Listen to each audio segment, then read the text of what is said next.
Iran's murderous terrorist leaders are paying for their crimes against America, and they are paying in blood. We also don't fight with stupid rules of engagement. We untie the hands of our warfighters to intimidate, demoralize, hunt, and kill the enemies of our country. This was never meant to be a fair fight, and it is not a fair fight. We are punching them while they're down, which is exactly how it should be. The official State Department line, the one you hear repeated by almost every cable news anchor, is that Iran is the world's leading state sponsor of terror, that they have been killing Americans for 47 years. When you hear killing Americans for half a century, the average person pictures a coordinated, ongoing military assault on American citizens. Which is exactly the perception that talking point is designed to create. Now, the essay does acknowledge the State Department's technical definition. Which is what? That Iran provides institutionalized military and financial support for proxy groups like Hezbollah or various militias in Iraq and Syria to create regional instability. That is how they define sponsoring terror, rather than engaging in direct conventional warfare. The historical record shows that, unlike the U.S., Iran does not have a modern history of launching massive bombing campaigns on foreign nations first. They don't launch preemptive ground invasions across the globe. No, they don't. How is Iran's use of regional geopolitical influence funding groups that align with their interests any different from how every other superpower on Earth operates? The implication on the evening news is that the American homeland is in imminent danger. But let's apply a reality check to their actual military capabilities. Let's actually game this out for the clinic. Let's do it. How would Iran actually kill Americans in America? Do they even have the physical capability to touch the United States mainland? The short answer provided by the technical breakdown is absolutely not, period. Not at all. They simply do not possess the technology. Geographically, Iran struggles to project reliable, overwhelming power right next door into Israel. The idea that they could bypass all global defense systems and reliably hit a target thousands of miles away across the Atlantic Ocean is scientifically baseless. So to actually pose an existential threat to the U.S. mainland, a country needs intercontinental ballistic missiles, ICBMs. And Iran possesses no ICBMs. The development of ICBM technology is not something a rogue state can just hide in a basement or a secret mountain bunker. To build an ICBM capable of reaching North America, you essentially have to build a highly advanced space program. You're building rockets capable of sending a massive payload into space. Out of the Earth's atmosphere, into space, surviving the intense heat and friction of atmospheric reentry, and then accurately landing on a specific target on another continent. The global intelligence community would see every single test launch. They use advanced satellite imagery, thermal tracking, seismic monitors. You cannot hide the thermal bloom of an ICBM test. So we'd see it coming miles away. We'd have years, if not decades, of warning as they failed, iterated, and tested these massive launch vehicles. Yeah. And that's just the delivery system. Right. You need something to put on top of it. That assumes they already possess a miniaturized, heavy nuclear warhead robust enough to survive the journey, which the international intelligence community also confirms they do not have. So if they don't have the ICBM technology to even reach the U.S., and they don't have the miniaturized nuclear warheads, how on earth does the political establishment legally or rhetorically justify the imminent threat language to the public? How do they bridge that massive logical gap? You bridge that logical gap by keeping the threat incredibly vague. You rely on the idea of the boogeyman rather than the mathematical reality of their launch capabilities. It's just general fear. Right. This massive, almost absurd chasm between the political rhetoric, which paints a picture of American cities turning to ash tomorrow, and the stark technological reality. And to really underscore how disproportionate this anxiety is, let's talk about Pakistan for a second. In 1998, Pakistan actually successfully tested nuclear weapons. I remember the headlines. The global media was screaming about the arrival of the Islamic bomb. Yet, the United States does not fixate its doomsday existential anxieties on Pakistan. We don't have politicians on Sunday morning talk shows demanding preemptive strikes on Islamabad. We don't have a massive cottage industry of think tanks dedicated to the total regime change of Pakistan. No, we don't. We fixate all of that world-ending anxiety on Iran, a nation that literally cannot touch the American mainland. Why the paradox? If it were about capabilities, Pakistan would be the focus. To understand why this specific exaggerated narrative exists around Iran, we have to examine how the United States built the exact same type of narrative required to go to war with Iraq. It's a playbook that relies heavily on phantoms, lies, and the deliberate manufacture of public consent. the Nayirah testimony. While I was there, I saw the Iraqi soldiers come into the hospital with guns. They took the babies out of the incubators. Took the incubators and left the children to die on the cold floor. It was horrifying. I could not help but think of my nephew. Most evil people ever on earth. They cut babies' heads off. They chop women in half. What they did, take a look at October 7th. Take a look at what they've done over the last 47 years. So I know nothing about a desalinization plant other than to say, if they're complaining about a desalinization plant, we complain about the fact that they shouldn't be chopping babies' heads off, okay? For listeners who might not remember the build-up to the 1991 Gulf War, or who are just too young, the historical record here is chilling. The American public was suddenly bombarded with horrific stories of atrocities committed by Iraqi soldiers in Kuwait. And the crown jewel of this PR campaign was the congressional testimony of a 15-year-old girl known to the public only by her first name, Nayirah. Paint the picture of this testimony because it was broadcast everywhere. It was a masterclass in emotional manipulation. You have this young, tearful girl sitting before the Human Rights Caucus of the United States Congress. The cameras are rolling. And she delivers a harrowing, detailed account of Iraqi soldiers storming into a Kuwaiti hospital. Yeah. She testified through tears that she personally watched these soldiers take premature babies out of their incubators, steal the incubators, and leave the infants on the cold floor to die. It's an image designed to bypass all logical thought and go straight to the primal protective instincts of the viewer. You hear that story and you instantly think, we have to go stop these monsters. Absolutely. In incubators, and they were thrown out of the incubators so that Kuwait could be systematically dismantled. President Bush cited her testimony repeatedly. It galvanized the Senate. It galvanized the American public. But then the dust settles. The war happens. The entire story was a complete fabrication. A complete lie. Nayirah was not a random hospital volunteer.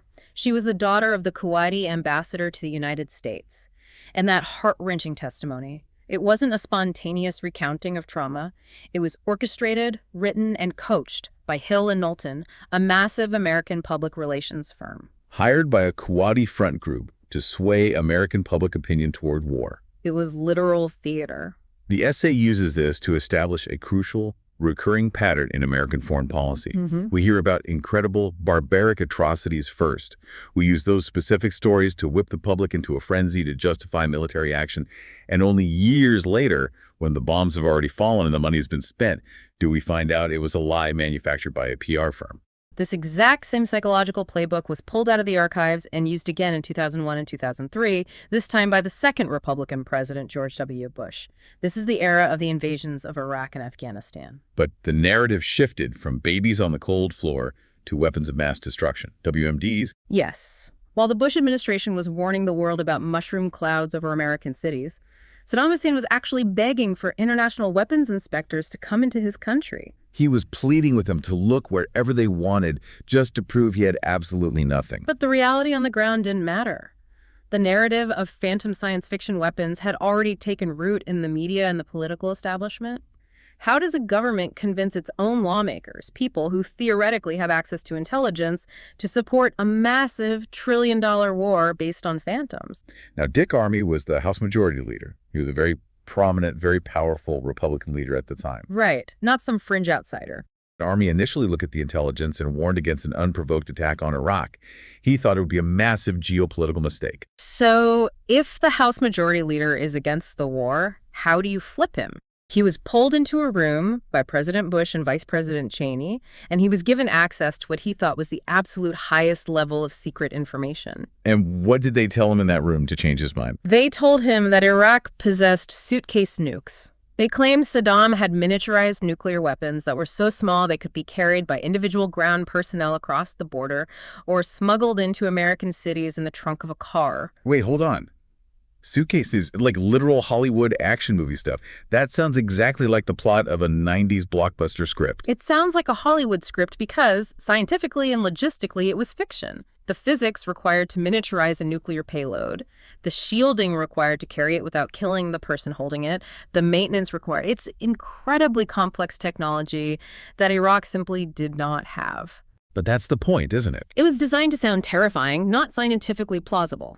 When the president and the vice president look you in the eye in a secure room and tell you there are suitcase nukes headed for your constituents, it bypasses logic. And the aftermath of that specific briefing is the most crucial part of the story. Because years later, long after the invasion, when no WMDs were ever found, Dick Armey gave a very candid interview. What did he say? He admitted point blank that he was bullshitted. That's the quote. He confessed that he and his party voted for a war resolution based entirely on false, intentionally exaggerated intelligence. Which brings us to the devastating real-world human cost of this playbook. Yeah. We can sit here and talk about PR firms and closed-door meetings and the lies that started the conflict, but nearly 1 million Iraqis killed. 1 million human beings. The political rhetoric coming out of Washington at the time framed this mass death, the sheer annihilation of a society, as a favor to the Iraqi people. A favor? The American public was told that we liberated them from a tyrant. What does that liberation actually look like on the ground? How many Iranians will die as we do them this hypothetical favor?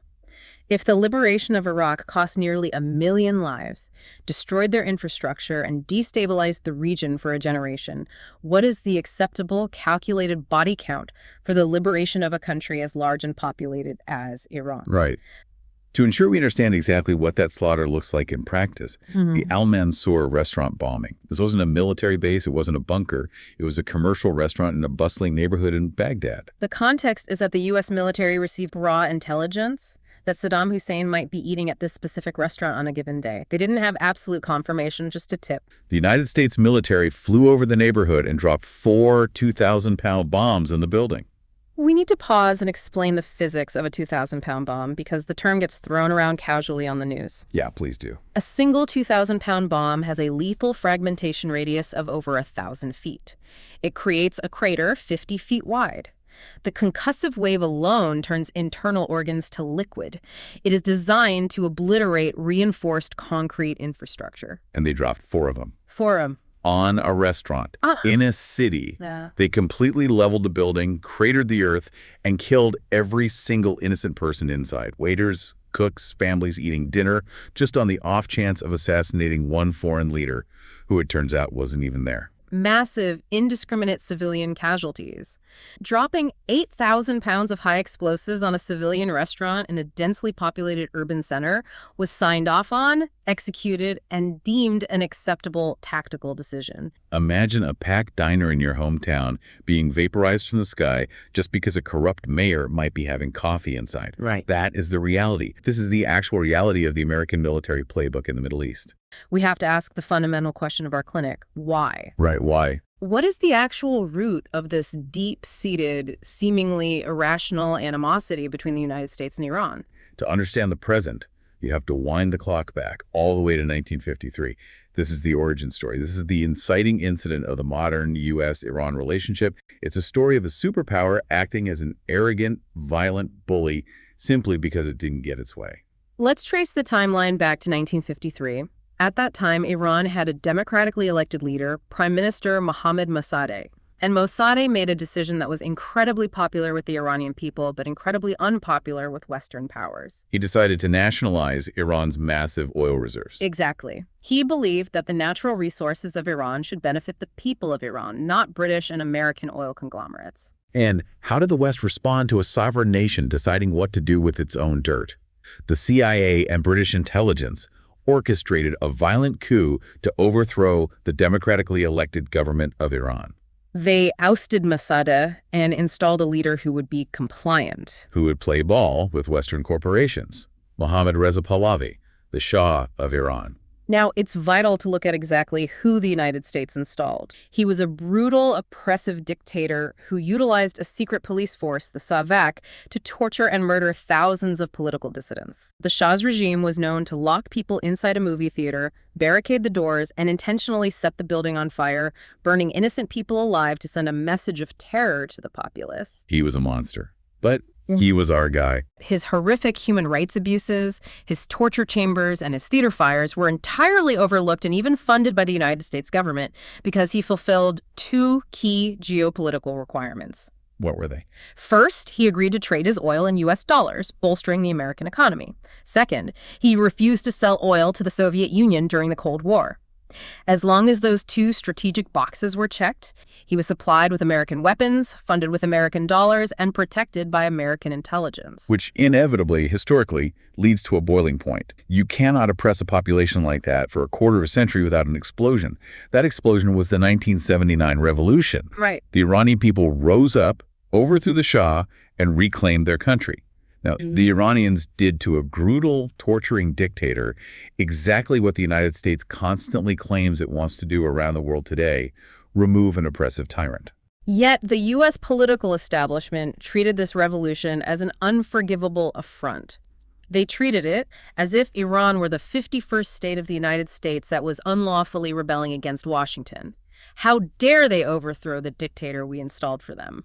And during this chaos of the 1979 revolution, we see the event that is most often cited as the genesis of Iranian aggression against Americans: the hostage crisis at the U.S. Embassy in Tehran. Burned into the American consciousness. Exactly.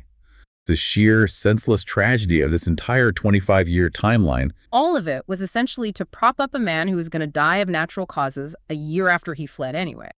The U.S. still provides safe harbor to the Shah's wife to this very day, a lingering insult to the Iranian people. But the historical trauma didn't end in the 70s. Yeah. The text moves forward to an event from the late 80s that I guarantee a lot of Americans might not even know happened or have completely forgotten. But it is burned into the collective memory of every single Iranian citizen. We are talking about the tragedy of Iran Air Flight 655. It happened in 1988, near the end of the Iran-Iraq War. An American guided missile cruiser, the USS Vincennes, was operating in the Persian Gulf.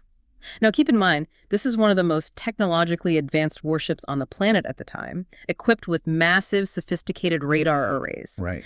And this warship shot down an Iranian passenger plane, an Airbus A300, while it was in Iranian airspace on a routine scheduled flight path. Truly consider the human toll of that action. 290 people were killed instantly. Among them were 66 children. The haunting, horrific image of hundreds of Iranian bodies, civilian bodies, just floating in the water of the Persian Gulf. And what makes this tragedy exponentially worse is not just the colossal military blunder, but the jarring, insulting aftermath. You would expect, at the very least, a massive public apology. But what actually happened to Captain William Rogers III, the commander of the USS Vincennes? A few years later, Captain Rogers was awarded the Legion of Merit by President George H.W. Bush. This is who we are to the Iranian people. We did that to them, and we didn't care. From the Iranian perspective, the United States sailed its massive, heavily armed warships halfway across the globe into their waters, shot down a plane full of families going on vacation just for allegedly spooking them on radar, and then literally pinned a medal on the chest of the man who pulled the trigger.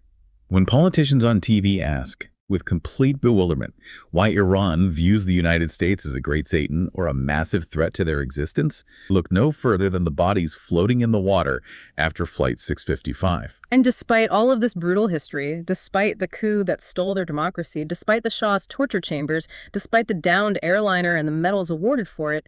Fast forward to the days immediately following the tragic events of September 11, 2001. How did the Iranian people react to the worst terror attack on American soil? Did they flood the streets to celebrate? Did they burn flags? No. In the days after 9/11, tens of thousands of Iranians flooded the streets of Tehran to hold candlelight vigils. They openly mourned the loss of American life. They were crying in the streets, holding signs in English saying, "We are Americans." It was a profound, spontaneous gesture of human solidarity from a people who had every historical reason to hate the U.S. government. And how did the United States government respond to this incredible extension of an olive branch? How did they honor that genuine international empathy? Just a few months later, President George W. Bush stood before Congress and officially labeled Iran as a charter member of the axis of evil, lumping them in with North Korea and Saddam's Iraq.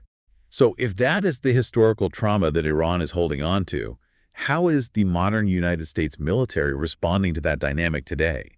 Hegseth is openly celebrating the shredding of what he calls stupid and politically correct rules of engagement. Let's clarify what rules of engagement, or ROEs, actually are for the listener. ROEs are not suggestions. They are the strict legal and ethical guidelines that dictate exactly when, where, and how military force can be used by soldiers. Right. They are fundamentally designed to prevent unnecessary civilian casualties, to protect infrastructure like hospitals and schools, and to ensure that military actions comply with the Geneva Conventions and international law. Hegseth argues that these laws of armed conflict are overbearing, bureaucratic, and that they unfairly shackle American military power. He believes that worrying about international law or civilian collateral damage gets American soldiers killed. He advocates for replacing these rules with common sense, maximum lethality. In his own exact words, their entire job description is to kill people and break things for a living. He says, quote, "This was never meant to be a fair fight. It is not a fair fight." He proudly, enthusiastically declares, "We are punching them while they're down," which is exactly how it should be. We see a perfect, horrifying alignment. Yes, we do. Bragging about punching them while they're down, unleashing death and destruction from the sky on a country that can't fight back are the literal verbal manifestation of that bullying. When you listen to Pete Hegseth speak, you hear exactly how little we value their sovereignty or their lives. This brings us to the final analytical phase of our clinic: the double standard, the grift, and the value of life. This is where all the disparate threads we've discussed, the exaggerated, impossible threats, the historical lies of the Iraq playbook, and the brutal maximum lethality military posture all come together into one coherent, horrifying system. And it starts with the biggest, most pervasive talking point of them all, the issue of nuclear weapons. The current, unrelenting narrative from Washington is that Iran's pursuit of any form of nuclear technology is an unprecedented, uniquely evil ambition that must be stopped at all costs, even if it means full-scale war. But it's a fascinating, deeply ironic piece of historical context that shatters this narrative. Before the 1979 revolution, when the brutal, torturing Shah was still in power when he was our guy, Iran's nuclear ambitions were not considered evil or threatening at all. In fact, they were actively encouraged. Before 1970, Israel was actively, cooperatively helping Iran build its very first nuclear reactor through a highly classified joint initiative called Project Flower. So let's process the logic there. When Iran was ruled by a dictator compliant with Western interests, the development of nuclear technology in the Middle East was perfectly fine. It was supported. But the moment they overthrew the dictator and asserted their own sovereignty, that exact same technology became an existential threat to global security. An entire nation of 90 million people, a civilization that has existed for thousands of years, is somehow too barbaric, too unevolved, or too irrational to be trusted with nuclear technology. And this lecture is coming from the United States, which is the only nation in human history to have ever actually used a nuclear weapon offensively to vaporize two entire cities of another nation. For decades, Iranian officials have claimed that they need to refine nuclear materials for domestic, civilian medical purposes, specifically to create isotopes for nuclear medicine and advanced chemotherapy treatments for their population. Now, the author is realistic. They acknowledge a heavy dose of skepticism here, admitting that the Iranian government likely does want to reach nuclear weapon breakout capability, if only to serve as the ultimate deterrent to keep the U.S. military from invading them like they did to Iraq. It's the Pakistan paradox again. If you have the bomb, America doesn't invade you. The sanctions regime essentially dictates that the West and allied nations like Israel are entitled to the full advanced spectrum of nuclear medicine, while a sovereign nation like Iran is only permitted the most basic, rudimentary treatments because they might theoretically misuse the technology. It is a foreign policy of intentional, systemic deprivation of health care for millions of civilians. And this systemic deprivation, this callousness, extends far beyond hospital chemotherapy machines. The complete institutionalized devaluation of Islamic life in the eyes of the American war machine and the American public. Americans simply do not see the civilians who die in these Middle Eastern conflicts as human beings. They see them as collateral damage, as pawns on a geopolitical chessboard, or simply as acceptable losses. When a mother or father in Gaza or Iraq or Iran is shown on the evening news, screaming, covered in dust, crying over the mangled, bleeding body of their child after an American or Israeli airstrike, the American public, by and large, don't see the horror. They don't feel the empathy they would feel if it were a child in London or Paris. The political rhetoric on cable news immediately shifts gears to justify the death of that child. The anchors and the generals will claim, well, it's tragic, but the child shouldn't have been near a hospital where terrorists might have been hiding in a tunnel network beneath it. Yet, knowing that, the decision is made, and the 2,000-pound bombs fall anyway, obliterating the hospital to get to the tunnel. To really drive this point home for you, the listener, and to strip away the sanitizing effect of distance and foreign geography, I want you to really vividly picture this scenario. Imagine that a group of violent, heavily armed domestic terrorists, let's say a militia group, is found to be hiding inside the gymnasium of an American elementary school in suburban Ohio, and they're surrounded by hundreds of American children and teachers. would the United States military or the police call in an airstrike and drop a 2,000-pound bomb on that campus, vaporizing the terrorists, but also vaporizing every single American child inside the school? The answer, obviously, instinctively, is absolutely not. The American public would never, ever accept the slaughter of hundreds of their own children as acceptable collateral damage to eliminate a handful of bad guys. We do exactly this, repeatedly, systematically, in Gaza, in Iraq, and in Iran, dropping massive munitions on a girls' school and killing nearly 200 innocent people. The aftermath from the Pentagon is met with no oops and no apology. The U.S. military apparatus applies a completely different, infinitely lower value to a human life depending entirely on the geography of where that life is lived and the religion of the person living it. So we are left with the ultimate question. Why? Why does this happen? If the threat of ICBMs is technologically impossible and exaggerated, if the history is full of proven lies like Nayirah and Suitcase nukes, if the human cost is 1 million dead Iraqis and the moral hypocrisy is this glaring, why does the machine keep grinding forward? Why doesn't it stop? This entire geopolitical posture, the carrier strike groups, the B-52 bomber flights, the constant state of high alert is, at its core, a massive trillion-dollar financial grift. And you cannot justify the staggering astronomical amounts of taxpayer money that simply disappear into the black hole of the defense industry unless you have a massive, terrifying boogeyman to point to on a map. The narrative threat of Iran isn't actually about protecting the homeland from imminent nuclear destruction. It's about justifying the existence, the expansion, and the profit margins of the military-industrial complex. You need a villain to sell the weapons. Republicans are heavily critiqued for entering diplomatic talks with Iran entirely disingenuously, using the cover of diplomacy only to start dropping bombs right in the middle of the negotiations, proving that the intent was always regime change and war, not peace.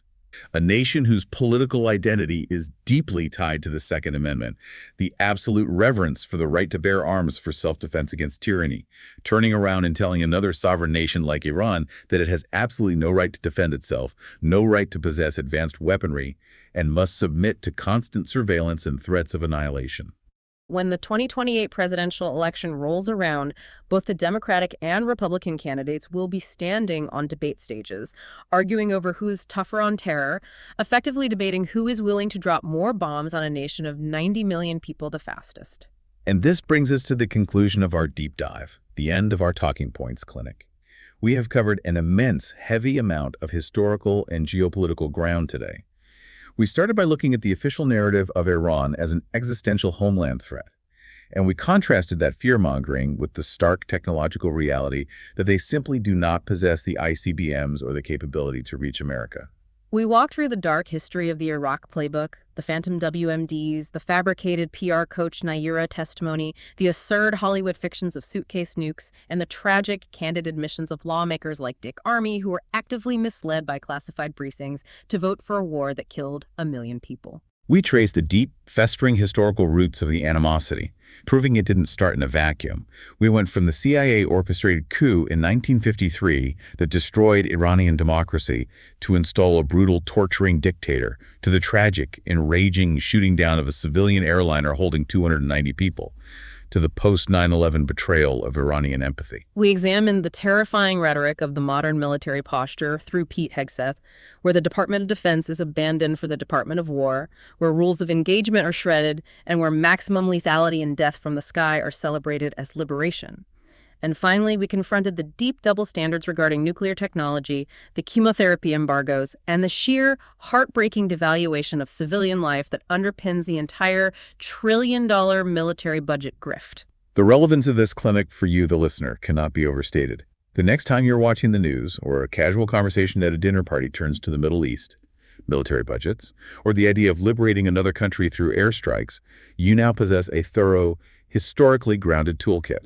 You understand the architecture of the talking points. You know how the blueprint is drawn. You can look past the surface-level rhetoric of existential threats and ask the hard, factual questions about military capabilities, historical precedents, and the true financial motivations behind foreign policy narratives. So we leave you with this question to consider. If historical resentment and the desire to punish geopolitical disobedience are the true hidden drivers of these massive conflicts, how do we, as everyday citizens, learn to differentiate between a genuine national security risk and a superpower simply punishing a nation for refusing to kneel? Thank you for joining us in the clinic today, and thank you for taking this deep dive with us.